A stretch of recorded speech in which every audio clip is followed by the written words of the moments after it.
के चरणों में श्रद्धा के सुमन अर्पित करता हूँ।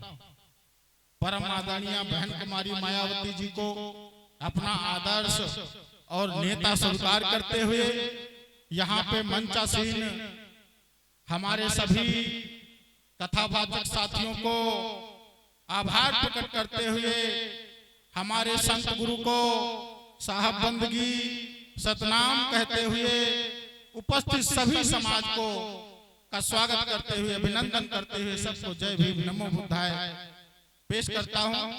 सम्मानित साथियों, आपने कहा है कि दो बातें आप भी रखो, तो मैंने कुछ स्लोगन इस पे पढ़े हैं जो आदरणीय कथावाचक जी का ये जो इनका बैनर लगा है इस पे इन्होंने स्लोगन लिख रखे हैं, वो स्लोगन हमने पढ़े हैं।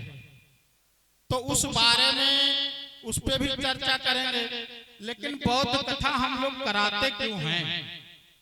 ऐसी क्या जरूरत पड़ गई कि हम लोग बौद्ध कथा कराएं? तो इस बारे में भी जानना बहुत जरूरी होता है। भाई ये सीटी बंद कर, हमको कहीं हटना हो इधर उधर बताओ, इधर आ जाए। तो जैसे बौद्ध कथा हम लोग कराते हैं, वैसे तो बहुत सारी कथाएं होती रहती है, मनोरंजन के कई दूसरे साधन हैं। एक से एक अच्छा डांस दिखाने वाले हमारे समाज में लोग हैं, नौटंकी में दिखाते हैं, ढोले में दिखाते हैं, अभी जो बता रहे थे हमारे कथावाचक महोदय। लेकिन बौद्ध कथा कराने की क्यों जरूरत पड़ी?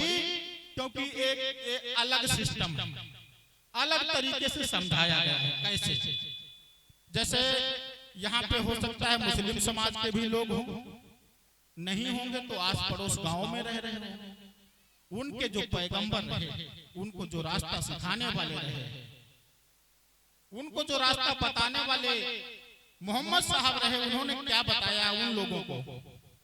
उन्होंने कहा कि रोजा कलमा नमाज ज़कात 5 सिद्धांत आपके मुख्य हैं। आपको दिन में 5 बार नमाज पढ़नी है, अपने अर्जित धन का कुछ समाज के लिए दान करना है, ठीक है। बहुत सारी शिक्षाएं उन्होंने देने का काम किया। रोजा रखना है, महीने में अभी तो रमजान चल रहा है, देखा होगा आपने सारे के सारे लोग सुबह 4 बजे से लगा करके सूर्यास्त तक जो है रोजा रखने का काम करते। ये तरीका उन्होंने बताया जीवन सुधारने का, ठीक है। अभी आपने कुंभ के बारे में सभी लोगों ने सुना है, और ये गाना हमारे बच्चे सभी जो है जब उसको चलाते हैं अपना मोबाइल, तो जितने दिन तक कुंभ चला है एक गाना सबसे ज्यादा आया है। कौन सा कथावाचक महोदय?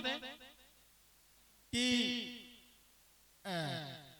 प्रथम यज्ञ भूखंड धराफर आर्यों का आगाज है, ऐसे करके कुछ है। ये पावन संगम की बेला, ये प्रयागराज, ऐसे करके कुछ गाना आया।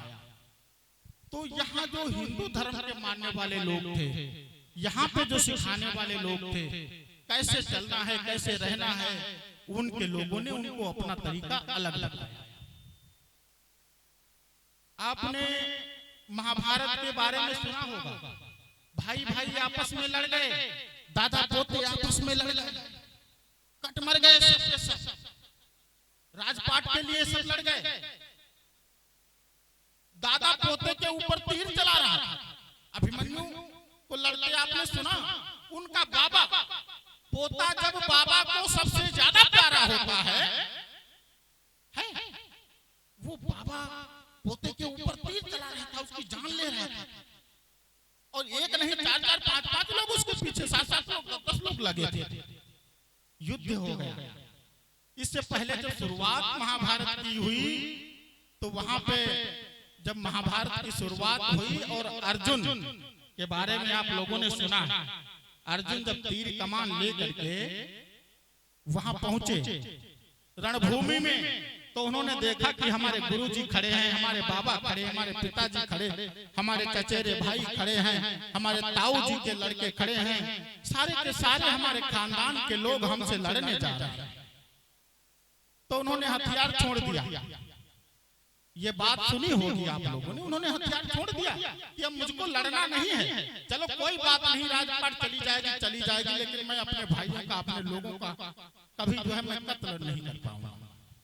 ये बात जब उनके दिमाग में आई तो गीता का उपदेश फिर देना शुरू हो गया। तो उसमें क्या कहा?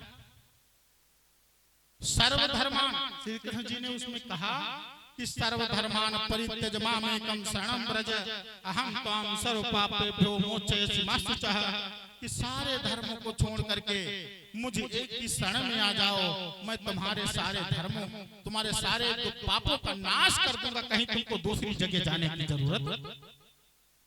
यही तो कहा पढ़े लिखे साथी जो बैठे, यही तो कहा यही। फिर कृष्ण ने कहा कि अरे ये बात नहीं बन जाएगी, ये तो सारे के सारे मर जाएंगे।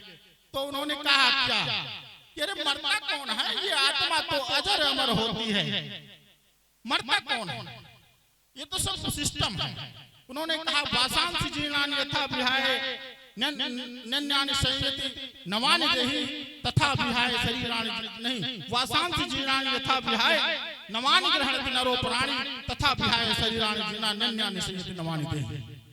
उन्होंने समझाया संस्कृत में कि जैसे पुराने शरीर को, पुराने कपड़े को उतार करके मनुष्य नया कपड़ा पहन लेता है, वैसे जो ये आत्मा होती जो शरीर छोड़ के दूसरे शरीर में चली जाती है, ये मरती नहीं है। कोई दादा बाबा तुम्हारा मरेगा नहीं, मारो। इसीलिए महाभारत हो गया, इसीलिए हुआ महाभारत। जब किसी व्यक्ति से कह दोगे चलो करो, कुछ नहीं, कोई दिक्कत नहीं, हमारे पास आ जाना, मैं सब दूर कर दूंगा। लेकिन बुद्ध ने कहा, बुद्ध ने जब इस समाज की दुर्दशा को देखा तो बुद्ध ने उसको जाना और समझा, उस पर विचार किया, पूरा का पूरा जीवन त्याग तपस्या में लगा दिया। तब उनकी समझ में आया तो उन्होंने एक बात कही। क्या कहा? कि दुख है और दुख का कारण है, अगर कारण है तो उसका निवारण भी। ये बात बुद्ध ने कही, निवारण, ये समझाने का काम किया बुद्ध ने। ये छोटी बात नहीं, बहुत बड़ी बात है। दुख कहीं दूसरी जगह से चल के नहीं आता, हम लोग अपने आप क्रिएट करते हैं, और इसका निवारण भी हम आप लोग कर सकते हैं। लेकिन जब बुद्ध ने आपको शिक्षाएं देने का काम किया तो सारे लोगों ने कहा कि हमारी शरण में आ जाओ, तुम रोजा रखने का काम करो, तुम व्रत रखने का काम करो, तुम मेरी पूजा आराधना 16 सोमवार व्रत रखो, हम तुम्हारे पापों का नाश करेंगे। लेकिन जब बुद्ध ने कहा कि नहीं, मैं मुक्तिदाता नहीं हूं, मैं मार्गदाता हूं, मैं रास्ता सिखा सकता हूं आप सबको कि तुम अपना कल्याण कैसे करोगे, तब बुद्ध ने समझाया। ये बात आप सबके समझने लायक है, चर्चा बाद में कर लेना। बुद्ध ने समझाया, क्या कहा? सबसे पहले बुद्ध ने कहा कि बुद्धं शरणं गच्छामि, बुद्धि की शरण में चले जाओ। उन्होंने ये नहीं कहा कि हमारी शरण में आ जाओ, ये नहीं कहा। लेकिन जैसे बुद्ध ने कहा बुद्धि की शरण में चले जाओ, चालाक किस्म के लोगों ने आपको गुमराह करने का काम किया। उन्होंने कहा कि ऊपर वाले का भजन करो, भक्ति से बड़ी शक्ति नहीं होती है। ये बात समझाने का काम किया। कौन है ऊपर वाला, इसको समझने का काम करो। इस शरीर से ऐसे चले आओ, आप ऐसे चले आओ, ऐसे चले आओ ऊपर तक। ये जो नाभि होती है, ये शरीर का मिडिल पॉइंट नहीं होता, बीच का हिस्सा नहीं होता, बीच का हिस्सा ये होता। ये शरीर दो भागों में बटा है, बहुत चीज काम आएगा आपके। दो भागों में शरीर बटा है, ये ऊपर का हिस्सा, ये नीचे का हिस्सा। इस नीचे के हिस्से से 24 घंटे आदमी काम करेगा, समझ रहे? 200, 400, 500 से ज्यादा नहीं कमा सकता। लेकिन इस बटन के ऊपर के हिस्से से जैसे आदमी काम करना शुरू करेगा तो 1 मिनट में 1 करोड़ रुपया भी कमा सकता है। ये होता है ऊपर वाला। इस ऊपर वाले के पास तुम्हारा दिमाग ना पहुंचने पाए, इसलिए कह दिया कि नहीं, वो होता है ऊपर वाला। ये समझाने का काम किया। तो बुद्धं शरणं गच्छामि, बुद्धि की शरण में चले जाओ, तभी तुम्हारा कल्याण होगा। बहुत बड़ी मुसीबतों को आप झेलने जा रहे हैं, अभी सुधर जाओ समय। फिर बुद्ध ने कहा धम्मं शरणं गच्छामि, एक रास्ता सिखाया है बुद्ध ने धम्म का, उसकी शरण में चले जाओ।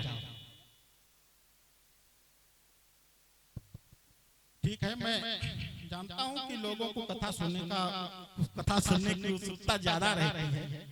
अभी कथावाचक जी से मैंने पूछ लिया था कि समय है कि नहीं है,